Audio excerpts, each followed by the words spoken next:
before Sailor Jerry, before Lyle Tuttle, before all of those classic artists we know and love that made American traditional what it is today, as in the folks whose names we can remember, there was Amund Dietzel. Some of you artists know who he is if you're in the tattoo community and you love his stuff, especially the Dietzel girl. This thing, I think that's what it's called. I'm not entirely sure. You're going to have to fact check me on that. But this tattoo, you still find it all over online. It's like super popular. People are still getting it to this day. They're doing their own spin on it, and that's what we're going to do today, is our own spin on a classic tattoo design.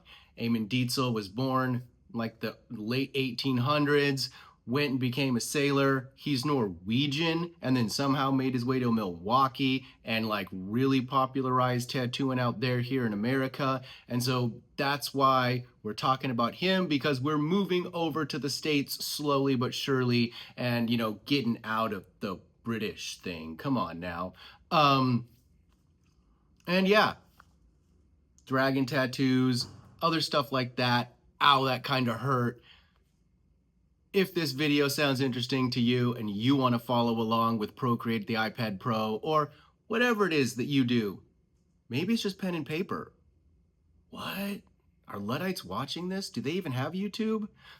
Anyway, no shade. Like, whatever your medium is, do you. And I'm Clay, the techie tattooer. And we're just going to get to the iPad. All right, folks, so here we are on the iPad. Let's go ahead and bring the reference in. We're going to click that wrench, right, and go to add, and then we're going to add a photo. You can add it from files, too. It just depends on how you save your piece. Size it up a little bit, and then, create a new layer. Click that plus button, and then we're going to click the N and drop the opacity down with that little slider here. Yeah, anyway, this is a really popular piece. You see it done with like butterflies, girls with horns, all kinds of stuff. And so this is it's a really classic design. And right now I'm talking about the elements that I'm definitely going to want to keep, right? And the choices in color, how it's probably like a 3-color piece if we ignore the black, because it looks like there's not just red. There's also like this yellowish color and then the green as well going on in there. But, I'm not really sure how these folks are mixing their custom colors and whatnot back in the day. And so it's definitely something we'd have to do more research on. So don't quote me on that kind of thing. But as you can see, it is at least a 2-color piece with the red and yellow, but I'm going to say it's actually a 3-color piece because I'm pretty sure that on the crown there and in that back, butterfly wingish, looking part, it is also a little bit of a green. And I like to use my monoline right there under the calligraphy pen is where it usually lives. I do my monoline up in my fave brushes that I've stuck together because those are pretty much the primary 3 brushes that I use. And so I'm going to use my monoline, set all the way to 0% sizing with, of course, 100% opacity. And then I'm going to use my technical pen, right, which is found under inking. And that's going to be what I use for the eraser tool. Anyway, that was just me talking about how, hey, I've got other lessons just to let you know on how to create your own custom groupings, how to do your own pens and whatnot. And give that lesson a view if that sounds interesting to you at all. And so, just going over a little bit of swipe to the left, how we can change these things up and whatnot. But let's go ahead and just kind of get to drawing. Of course, I am going to trace it, but I'm not going to trace it exactly. As I trace it, you'll start to see that I am making my own choices. I didn't show the settings on my monoline pen. A lot of times I do, but just know that I do keep the stabilization and streamline up pretty high on my monoline, especially when I'm doing American traditional. So it's probably close to like 65%, something like that. So if you're having a little bit of wobblier lines and that kind of thing, do not be surprised because yeah, my stabilization is up really high on this guy. As I'm making choices here, when we get down into her lips, I am definitely going to add a little bit of perspective to those lips so they're not just straight on. I think it adds a little bit of dynamicness to the piece. Yeah.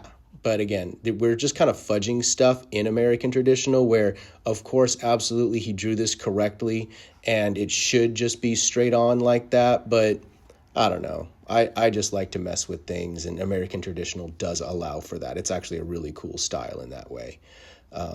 Yeah, so Cupid's bow, I do think it's kind of cool, right? Here's me discussing how I'm not just going to do that, and we are going to add that fun little lip dip in on her, just because, yeah, I think it looks good personally. Right, just a little bit of that. I'll smooth out that upper or bottom part of the upper lip rather. Because again, in American traditional, we want to make things as clean and simple as possible. And so having that little weird nipple on the bottom of her lip, you might have liked the way that looked, but we want the shapes in American traditional to always just be as simple as we can get those shapes. And it just helps translate as the tattoo ages. It helps it to kind of keep the American traditional feel and style. Yeah, adding that little bit of perspective to the lip there, so that way she's got a nice, cute, kind of open mouth, fun thing. And make your own choices. Do your own things. Try different stuff for yourself. Maybe you just give her the classic sideways lips and don't change that at all, right? But I personally think it's important that, especially when we're tracing these designs, to step out and to try your own stuff, to make things a little bit different, put your own spin on it. Everybody who's, into the culture is going to know where these designs came from and what they're about. So, yeah, for you to take your own liberties with it is totally acceptable. And it just making those little changes as an artist is going to help you understand what's okay to change, what's not okay to change. And then as you're creating your own custom designs, it's just going to get that much better for you. And so I don't like how long her chin line is because I wanted to give her that little jaw cusp, as we'll call it, right? Whatever that little half circle is there, little quarter circle. And so I shorten her chin line a bit so that there is more open space between those two line work elements.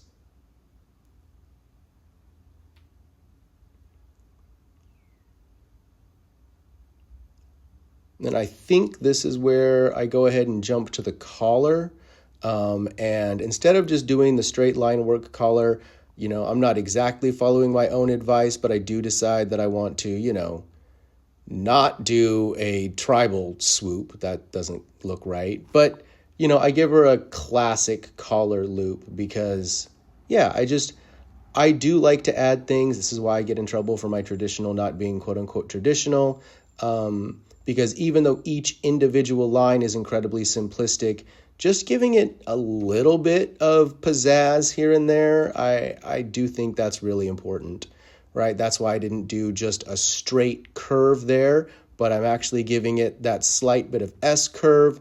And it's because instead of doing like he did with the upward facing curve, which kind of denotes like the shoulder line or that collarbone and how the shirt is rolling over the collarbone, I wanted to make the neck look more rounded, right? And so that's what I'm talking about here, is showing that these are all just choices you can make or not make. You can choose to stick with it or not stick with it. But I decided to focus on her neck being round instead of giving a maybe more realistic view of having the collarbone and the shoulder be the defining piece of how that line was shaped or the direction that curve went. Again, these are all choices that I hope you guys are making as you guys are choosing to follow along and do your own pieces, because it's just these little things, and knowing why you're making these little choices, right, is super important when you start creating your own custom pieces. It's really good to know, oh, okay, well, you know what? I get what Amund is doing here, and how he's choosing to accentuate the collarbone and the shift over of the shoulder, but instead I'm going to choose to make the neck the focal point. And making those different choices is just a part of it, right? You know, I kind of trace up the hair pretty much exactly, but you'll see it's not perfectly exact because I want to just have that little bit of kind of differentiation there. If you'll notice in his design, the hair seems to kind of be coming out of the back of the collar. Oh, and what I'm doing is I'm holding my finger down right there. And when you hold the pen, you'll get your line, your circle to smooth out. But then when you touch the screen with a finger, that will actually create either a perfect square, triangle, or circle depending on the lines you've drawn. And so that's just, it can be really, really handy to use that. And so, yeah, hold the pen, touch the screen with one finger, and then it will absolutely create perfect circles for you. And I cheat like that all the time. It's a great tool. Procreate is amazing. Yeah, but me wanting to change the back of her hair is a choice about not having lines from other elements smooth into or disappear into lines from different elements. And it's just something I learned in cartooning, right? And I personally think it really helps all tattoo pieces and a lot of different styles of art keep their individual elements in their own little homes. But, you know, again, that's just something you'll have to choose for yourself. Here I'm talking about how I'm not just going to go straight out in that lump from the eyebrow that he did. I'm going to extend up the forehead, swoop it, and then bring it back. But hey, these are my choices, right? You guys are going to make different choices. You guys may just end up tracing up this Dietzel girl, you know, this little, what is that, masquerade ball girl, all on your own, completely as he did it, just to get the practice in. And it's totally valid just to practice and draw things exactly how you see them. But, you know, it makes it harder to, you know, say that it's a own unique piece of art. And granted, you could probably say that what I'm doing doesn't make it its own unique piece of art either, but it's also Tattoo Flash, so we do kind of get to fudge that a little bit. And I like to think, maybe I'm kidding myself, that I do make enough changes when I'm creating these pieces to kind of get away with it, right? But, you know, hit me up in the comments and let me know if I'm just a hack and, you know, just pretending to trace stuff or pretending I'm not tracing stuff and, you know, whatever, right? We've all got our own opinion on that, and you're allowed for sure. So again, you're just kind of seeing me, maybe not again, maybe I haven't mentioned it in this tutorial yet. I'm being super neurotic about the lines. I get that way. You guys don't need to be that neurotic. You do not need to turn your stabilization and whatnot up that high. I just do. It's a little OCD kind of thing. It's just me. It's absolutely not necessary though. And it's not even the most American traditional thing you can do. A lot of American traditional, quote unquote, should be drawn by hand and should have those funny little mistakes and blips in them. And there's a whole clientele who want that style of art. They want those tiny imperfections. And so do not, you know, if that resonates with you, don't let me and my style and my neurotic need to make every line pretty much perfect get in the way of your artistic expression at all. This is not the proper way to do it. It is just the way I do it. Yeah, so definitely keep that in mind as you're watching these tutorials and going, really? He's just going to keep erasing and redrawing that like half-inch piece of line? Does that really even matter? No, it actually doesn't matter. Not one bit. I think I start discussing the back horn right now, and it's definitely making me a little like how I don't like that it's going in a different curve. Yeah, exactly. With the hand movements, because everybody, I got to talk with my hands, right? I just don't like it. Me being neurotic, it makes me sad and upset. But, if you're a famous tattoo artist who, moved out to Milwaukee, you could get away with it because people love this piece. It's great. And lots of people have this exact tattoo. And so, again, it's just me being me and making choices that I want to make. Again, that's why I encourage you, make your own choices, experiment with your stuff. You're not going to like every choice you make. You may end up going back and changing things and being like, God, what was I thinking? Or looking at the piece in a few years and being like, good Lord, I used to make choices like that. That's a good thing, right? Understanding why you're doing it in the moment is great. And then totally changing your mind down the road it's what artists do. And so you should definitely be okay with doing that kind of thing. So what you're seeing me do here with this 1,000-yard stare as I just do nothing with the drawing is I'm looking at whether or not I liked my choice of changing up the direction of that horn. And I do decide to just stick with it. It is what I end up going with for this piece. And do that. Zoom out. Look at your piece. What a really popular thing that a lot of folks do if they weren't tracing up a piece, but were doing their own sketch to line work style piece in that workflow is take the entire line work layer or all the line work layers, squish them down onto one layer, select them all, whatever it is, and then actually mirror it, flip it left to right.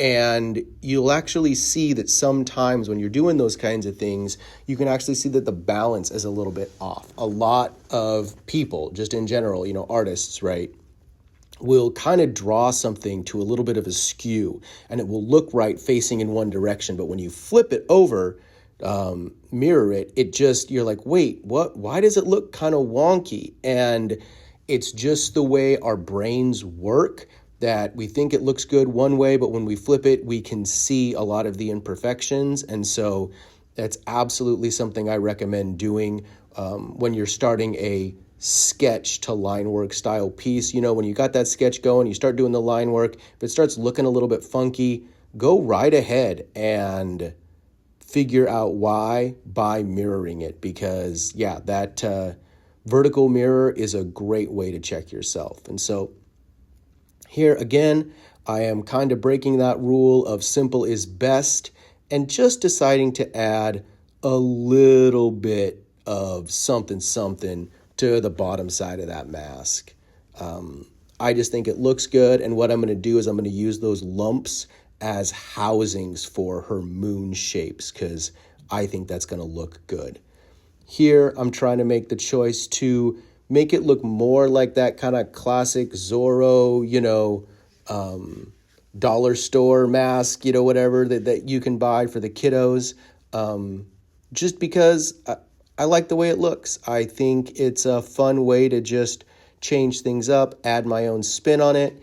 And I like the changing up that masquerade feel ever so slightly to make it more of that classic around the brow kind of look. So again, just my own personal choice. Hold that line down, tap it with one finger, and now I've got my perfect circle.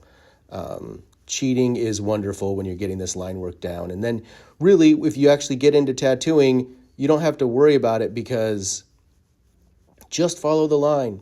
It'll be great. If you're following along in pen and paper, obviously you don't get to cheat the way I do. hold, and then put the finger down.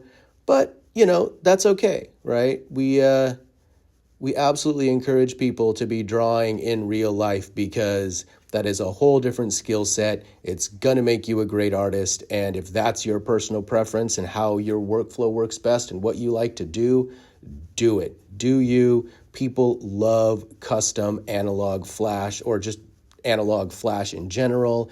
And you're never going to hear me talk bad about people who aren't grabbing their digital tools and making that happen the way I do. I do think as a tattoo artist, though, there is nothing like having your art in Procreate and have it done up, because resizing it for a client, changing like color things if you're doing, color palettes, if you are doing full renders for your clients or whatever, or even if you feel like you're not sure what you want the color palette to be and you want to be experimenting and that kind of thing, do those colors, keep them on separate layers, right? Use the hue, saturation, and brightness tool, and just move sliders, change colors up. It's the amount of experimenting you can do with Procreate and having digital tools is it's so nice. And I think you can really learn a lot about color palettes and different ways of shading, and because you're using different layers and can turn things on and off and see what treatments you like better. It's just that kind of stuff is invaluable, even quote unquote after you're done learning, right? Because you're never done learning as an artist, right? You should always be growing, you should always be experimenting. And I just think digital tools are a great way to allow yourself to experiment at a really low, drawing cost, as it were, really low time cost, because you can just undo stuff. You can just, erase a layer. If you've got a good workflow going where you're doing things on separate layers and you're, it's just keeping it clean, man, you can do so many cool things. And I definitely highly recommend that. That was my thumb tap. I'm not playing along to music or anything like that. I was just trying to get the line to do the perfect circle curve, and it was giving me lip about doing that. So that's what you were seeing me do there. So what I'm doing now is just thinning out the other moon so that both moons have roughly the same thickness. Again, me being neurotic, you don't have to do those kinds of things. A lot of American traditional doesn't worry about that, but that is what I'm doing there, is being like, no, we got to get these moons like the exact same thickness. And really, I would probably cut, that's what I'm talking about. I was like, I would probably cut this out and then bring it over and then just erase out the part of the moon that I didn't want. There's a big part of me that just wanted to do that, but I'm like, no, I'm just gonna draw this, American traditional style. And so, you can even see that the curves on that back moon are not perfect by any means, but I'm putting the OCD aside. I'm just letting that happen, letting it be, because I do think it's important to show that American traditional doesn't need that level of craziness that I oftentimes bring to the table. So don't feel bad or don't feel like, just do you, and it's going to look good. If you can make it look good, if you know what you're doing, just do it. It's totally fun and a great thing. Right there, I just started a new layer, and that's when we're going to mock in this eyeball here. And again, I am changing that shape of the eyeball to kind of denote that cheekbone, right? You'll actually notice that, it just because that's what I want to do. I think adding that cheekbone is a really nice American traditional eye.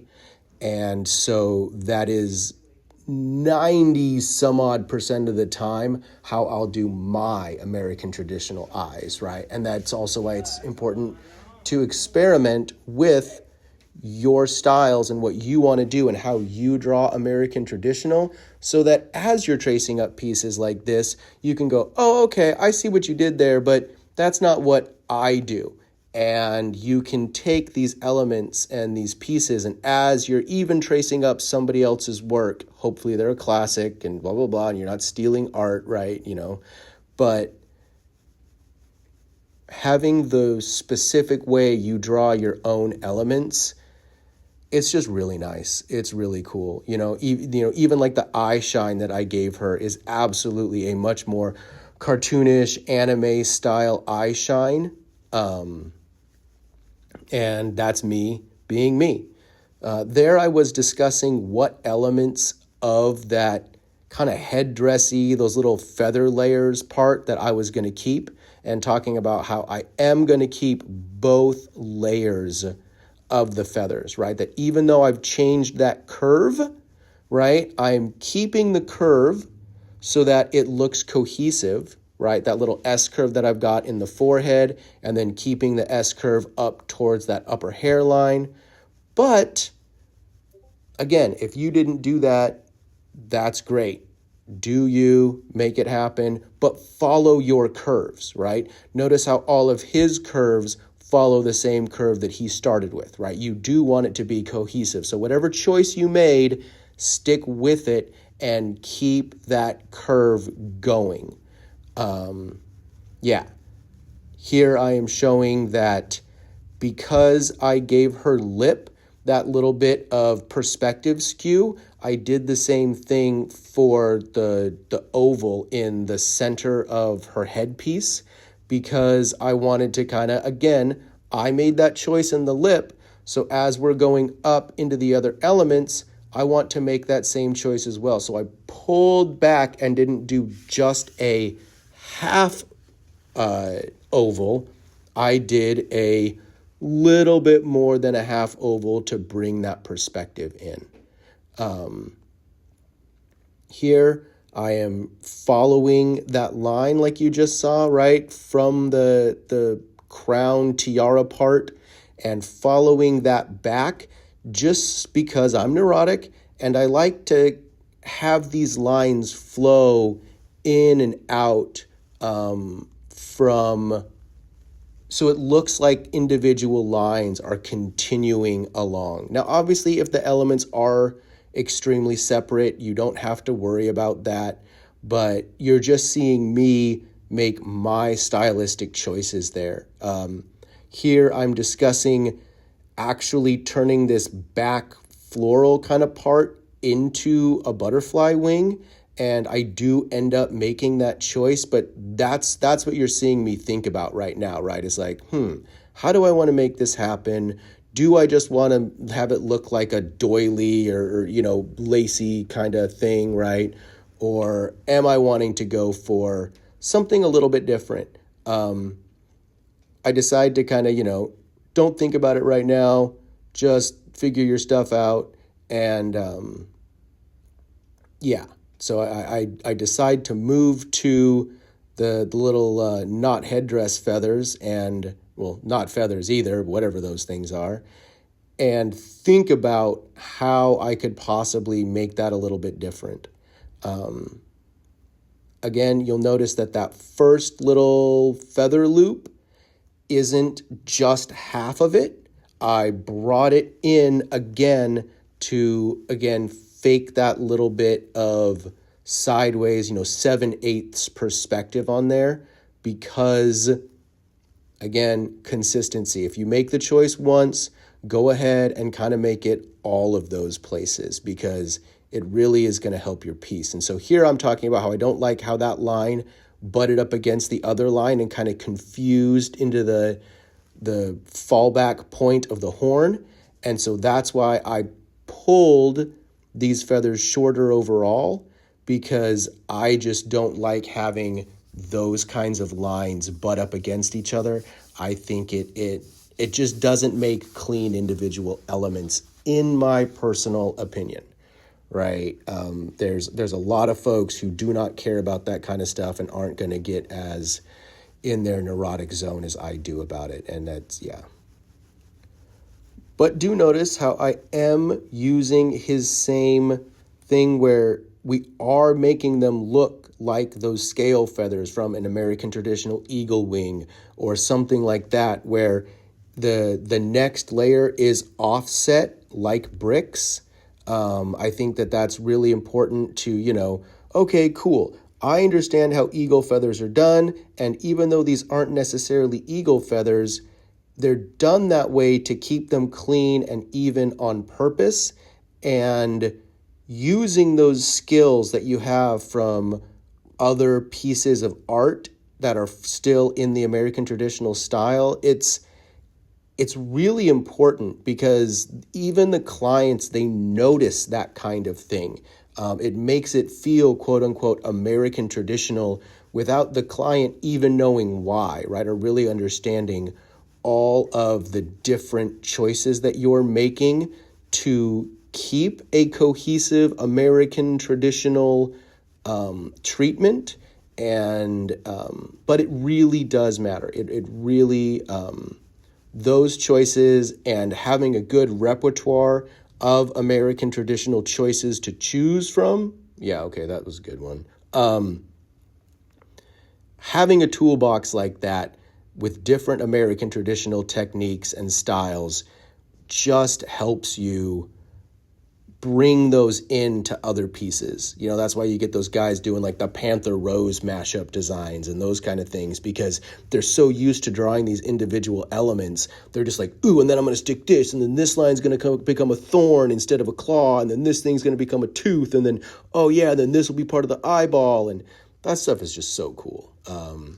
Anyway, I'm just deciding to take way too much time designing this little butterfly feather or butterfly wing. So let's go ahead and fast forward until I get this butterfly wing solidified.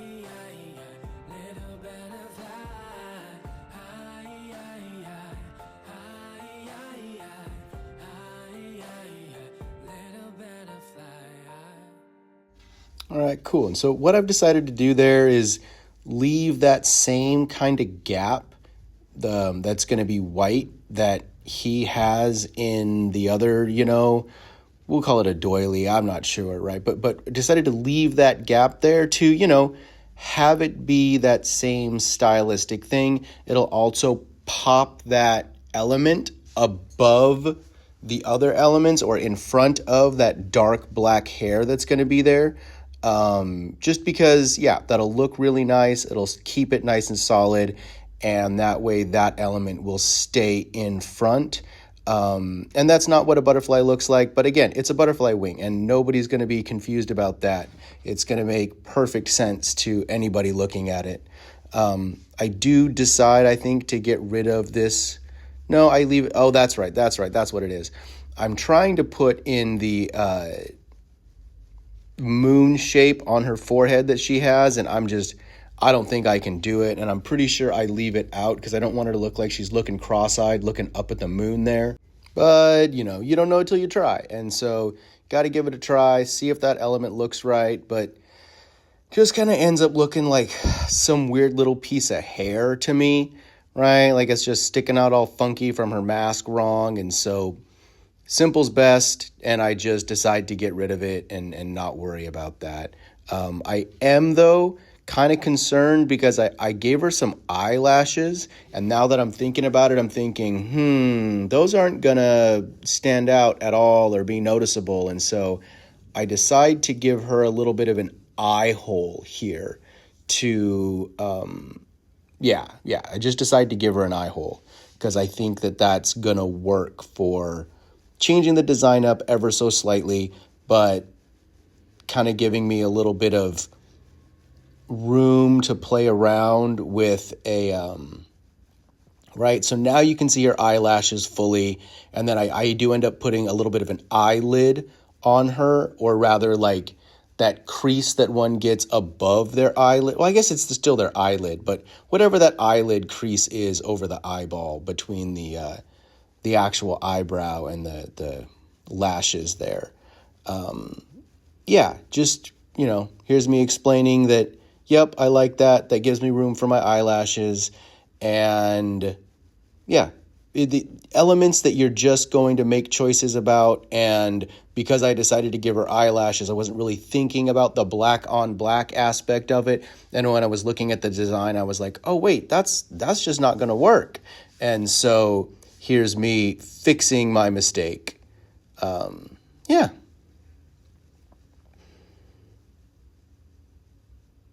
And here we are. I end up doing that's the wrong way to do it. That longer curve goes over the shorter curve. And I'm like, why does that look wrong? Yeah, it's because the longer curve goes up top like this, and then you put that little shorter curve in like that, right? And that's that part that needs to align with that same curvature of the eyeball. But yeah, so now that I've got that little eye hole in, I think I'm going to put some dots, some circles in the, in the wing there. But other than that, this line work is pretty much done, right? So I hold it, use my finger, the thumb. You can use any finger though.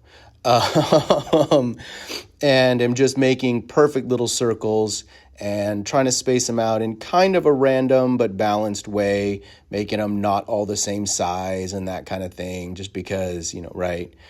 Here I am putting the next circle directly behind that other circle, again, just because I'm a weird cohesiveness, right? I'm neurotic. I do that kind of stuff, but you don't need to make those exact weird little choices like I make. You're gonna make your own choices. But yeah, I get all anal retentive about that kind of thing. And I'm like, no. This little circle has to be right behind that other circle. Otherwise, it's going to drive my eyeballs nuts. And it's not going to drive anybody else's eyeballs nuts, literally just mine. And so, yeah, make your own choices. Don't let my neuroses influence you at all. Hopefully not too much. And so here, I'm just kind of thinking to myself, again, being a little overly neurotic is, well, I don't want any of them to line up, and I want to make sure that they've got a nice offset to them. And this is me just kind of placing them so that, right, you'll notice how they're kind of like 3 and 3 in a line there, and that's bugging me. And so even that's like a little bit too much. Exactly. Here I'm explaining it, right, that it's like, I'm not sure I like that. I'm not sure I like how those two exactly are like right up against each other in almost a horizontal plane. And so I have to just kind of break that up a little bit so it doesn't look as much like it's two bubble lines of bubbles going across her wing there. But yeah, I'm pretty sure that's our line work. Yep, that's our line work layer. This is me getting getting rid of that layer to double check my line work, see if I like all the elements, see if it's a nice, clean design. And I do. I'm totally going to stick with it. And so what I do is I just decide to squish everything down onto one cohesive layer, right? And so there they are. And you can literally just squish it like that. There's other ways to do it. I've got other tutorials on how to actually use Procreate, but just for a follow along like this, I like to do that. There's a merge down feature. If you click on the little viewfinder circle or square on the individual layer, it's in there as a selection. And yeah, you can use merge down, but it takes a lot of time to click and merge and click and merge and click and merge. So I just squish. I really like the gestures in Procreate. So what I did there was turn that into the reference layer, and you just click on the layer, again, that little square, and then up pops all our different image, tools, and you turn that into the reference layer, and then this line work is now going to inform or be the master layer to whatever I do in my selection tool with the layer below it, or any layers actually above it or below it. But I stick my color layers below my line work layer just in case there's like weird. Did you guys hear that? I think there's a ghost in my shop. Something just fell down for no good reason. Ooh, creepy. Okay, it's nice being in the shop all by yourself late doing video audio recordings. Jeez, man, that was bizarre. Anyway, I'm just explaining how the tool works, right? That you do the selection, and then as you swipe left and right on the top of the screen there, it will allow you to change the oh gosh, I can't remember what the setting is called, but it's where the threshold, and it is the percentage amount of change that is allowed in the selection tool. And so the higher the threshold is, the more change it will allow, right? Up to 100% change, which means that you can click on something and even the black and the white will all be selected. And so it actually won't select anything. It will select everything. And as you drop that threshold down, you get more and more, if you're using like a softer brush, more of the gradient isn't accepted, right? And so depending on what kind of brush you're using, you may have to use, you will have to use different settings in your threshold or different percentages for your threshold. And so it's really easy to do. You just click the selection. Once it turns blue, you've got a few seconds, like 4 or 5 seconds, to then start the slider by sliding up and down on the top of the screen with your pen. And a bunch of the other tools actually work that way. And it's really nice to just be able to choose. It's a great tool. Auto select, or the magic selection tool. It's really cool. And so, yep, I'm just checking myself, right? Bringing up the opacity, and then I'm going to put that off to the corner to keep my reference visible so that I make sure I'm staying true to the shading choices that Mr. Dietzel made.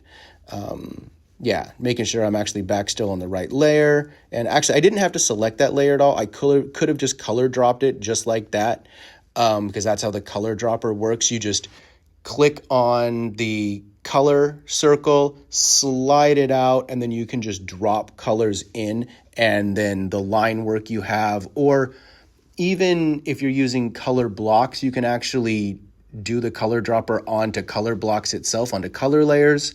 The color little drag tool or option it's a great option. I use it all the time. So you're going to see me put more black in the background right here, in the background horn, I guess, spike, whatever it is, just because I feel like that sets it further back and makes the front one stand out just a little bit more. Again, choices. He doesn't do it in his, right? They're both equally dark, but I'm always going to recommend that you make your own choices with it and you try your own stuff. Here I'm explaining that I'm going actually opposite with the shading. So it is going to blend in with the hair a little bit, right? And I'm like, do I like that? I don't know. And so I try it going the other direction.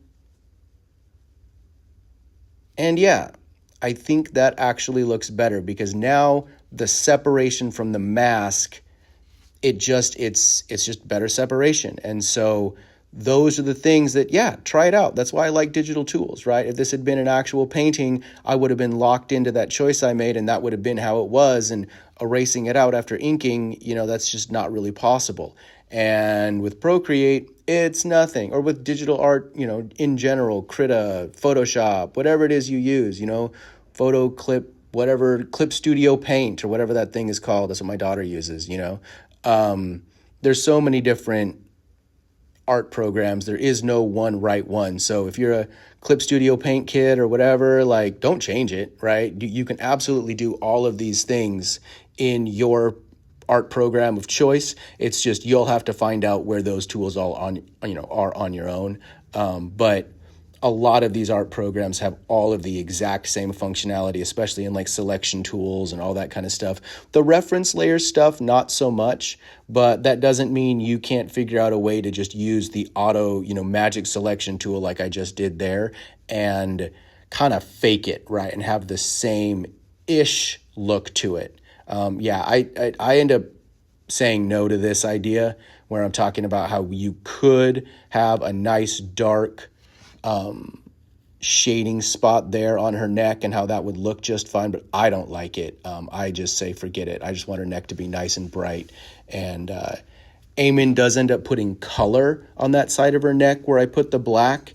And yeah, so I'm just trying things right now. I actually don't think I keep any of this. I might keep a little bit of this chin shading, but yeah, these are just things that, again, digital tools, it's just really nice to try this kind of stuff. See, oh, is this going to work? Is that going to work? Is this going to give me the results I want? Or am I stepping too far out of line with these kind of choices? And yeah, that's the great thing about digital tools. And to me, it's just too stark, right? I think the line of her chin is enough. Yeah. It just is. It's enough all by itself, because all you really need is that hint of a jawline. Once you start going into like quote unquote sinking that jawline by putting the black shading on it, it just looks really harsh, and it looked a little bit too masculine and bold for what I was going for, and it did not align with what I wanted my piece to do. If you were to click that little blue dot that just went away, right, that little blue square that dropped down from the top of my screen, that is the continue filling. And what you can do is click on it, and then it will allow you to just tap and fill. So you can just use the pen tool to just go tap, tap, tap, tap, tap, tap, and keep filling, and not have to do the go up to the color dot and drag, go up to the color dot and drag. It's really nice. And thank you to whoever commented that to let me know that you could do that. I did not know that until like a couple months ago, and I had just been dragging and filling this whole time. And then he was like, dude, you need to do this. And I was like, oh, you changed my life. Thank you, bro. So yeah, if you guys have any tips that you guys feel like commenting, I do not know everything about this program, and I would love to hear about your guys' workflows and how you guys do stuff, because yeah, I love learning with you guys. And if you guys are interested at all in like me, like starting like some kind of Facebook group or something like that, where we can all, log in together and share info, and you guys can share stuff, share your designs that you've been following along with, let me know.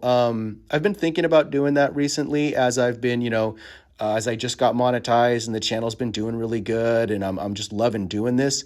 If it is time for me to start, a Techie Tattoo or Facebook group, and we can all get together and share what it is we do, I would love that. I think it'd be really cool. So yeah, comment, shoot me a message, on socials or here, and let me know if that's something any of you guys are interested in. Right now, I'm just choosing my colors and just saying, hey, I'm definitely going to use this red and this yellow.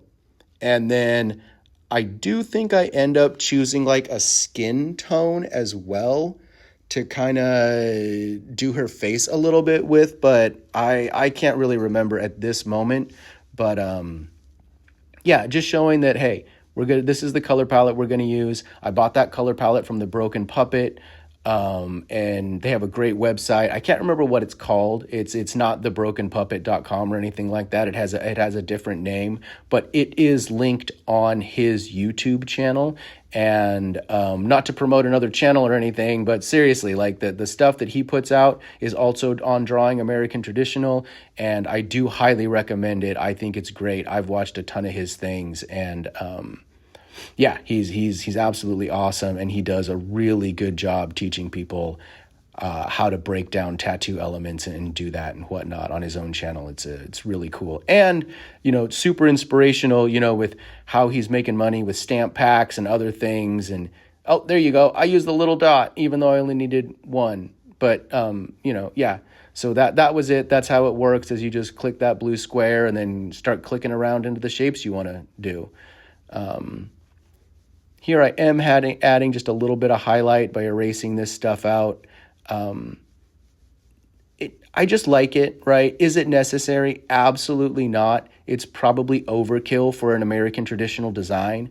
But again, what I'm doing is because I chose to have gradients in the other elements, right? I think it's good to keep that consistency going with all of those colors, right? Where it's like, no, I do like this, so let's keep that theme going. And that's again like what I do here, where I decide not to color drop the yellow, but keep that gradient going. And there's a few ways to do that, right? You can actually do like I'm doing now with, a soft brush gradient or some dirty brush, but, an actual like true gradient. Sometimes I'll actually do my American traditional pieces and go like this and choose a hard brush, right, to erase out the cool little highlights. But again, that's not what I chose for this specific piece, so I'm going to stick with my choice and just keep going with the gradients for the entire thing.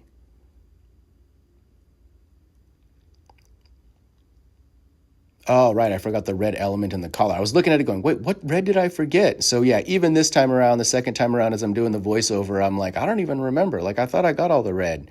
I didn't get all the red. And of course, just to make myself a liar, right, I do color drop in the yellow in the whatchamacallums, in the moons. And I did notice that I actually didn't allow for the gradient in the that one section there close to the butterfly of that red, right? That also doesn't have a gradient as well. We try, right? We try to be consistent, but sometimes it's just not possible, right? It just doesn't feel like the thing to do. Yeah, and so I do like the way those bold things look, and it just looks good up against the black, in my personal opinion, and so I do keep that. I think this is the last yellow element, and then I do move on to adding like the tiniest bit of, maybe, is it green?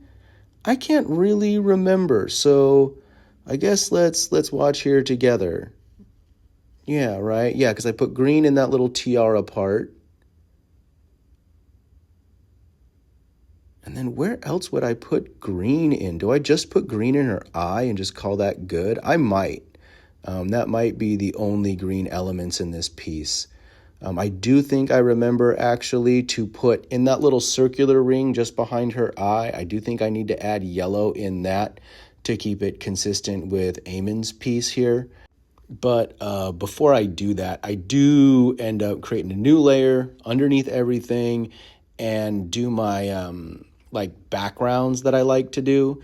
And so I just color drop that in on that layer because, again, the reference layer stops it from bleeding into everything and being behind everything. And then I take what's called the fat nozzle brush, and that's underneath the spray paints. And these are all default Procreate brushes, right? So you guys can do all of that. You can follow along exactly with default Procreate. That's how I like to do this stuff. And I'm also not a complicated guy, so the less elements I have to deal with, the better for my own workflow. And then I just kind of do my own little gradient kind of thing behind her, right? Where I just play around with the fat nozzle and just create a nice, good bit of texture behind my piece so that, yeah, it isn't some boring, just plain fill, monotone color, right? Because I just don't think that looks right. And yeah, now I'm just kind of double checking myself, see if I've got everything going. I don't like how plain the dots are. I do decide to do them black, and I can't remember if I decide to gradient them or not. So let's go ahead and fast forward and see what choices I make. Because, yeah, while it looks like I go for the gradient again, I'm pretty sure they ended up looking too much like weird little bubbles to me. And I think I do just end up color dropping them because I'm like, no, that's just not it. And yeah, right, like the color drop to me, it's a little bit darker and bolder, but I do honestly think it just looks better. Yeah, I do. I'm settled with that. I do like it. Here I am testing the direction I want the yellow to be in.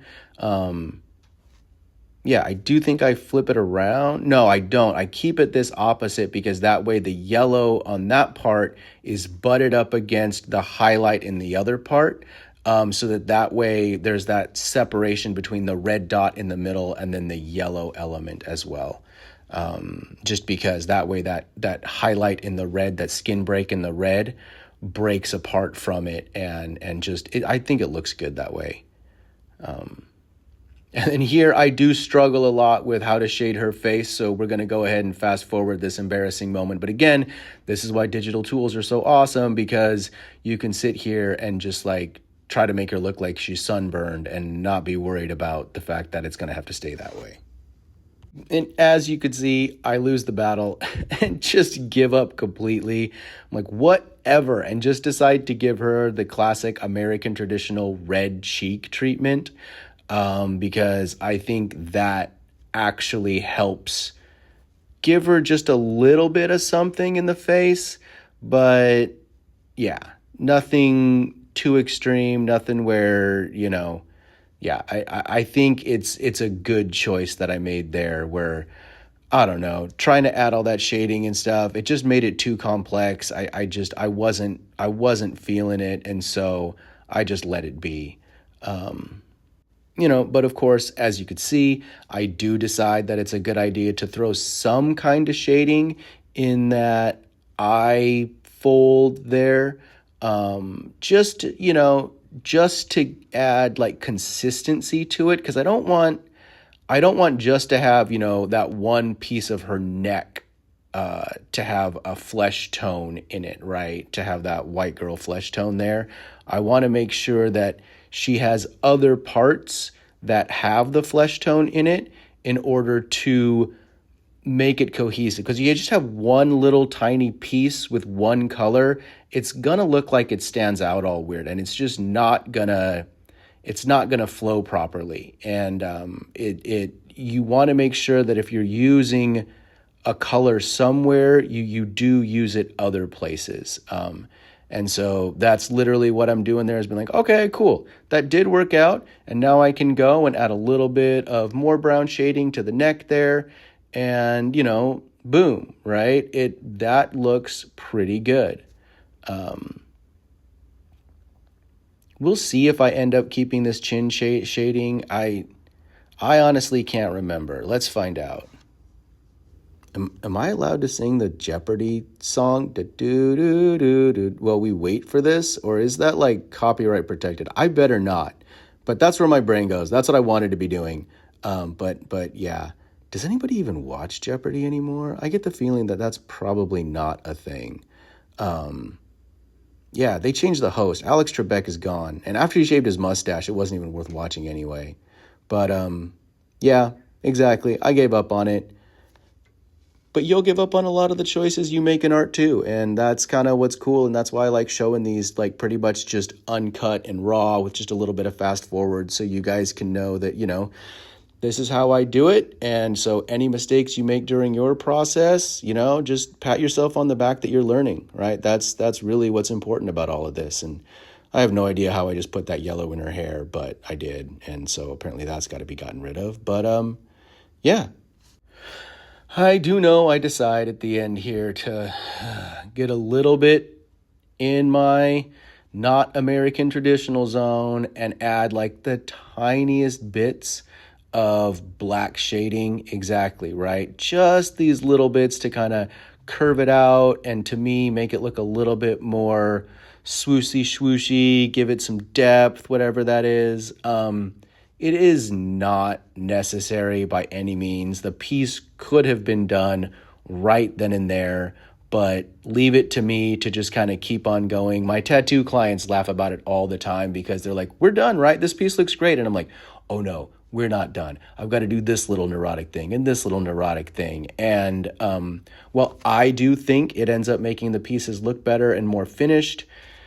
It's probably not necessary, but hey, that's my own personal style, and I'm okay with being like that, and my clients are happy with the pieces that they end up getting. And so, yeah, just develop your own personal style, and just make sure it looks good, right? I mean, in today's tattoo world, There isn't really any reason to stick to every single American traditional rule, right? The styles have changed so much and people have just experimented so much with it that, yeah, it's just not necessary nowadays. But again, if you want to stick to the classics, stick to the classics. But that's the piece, folks. Like, comment, please do subscribe, share this video with a friend if you want to, but otherwise, catch you guys later.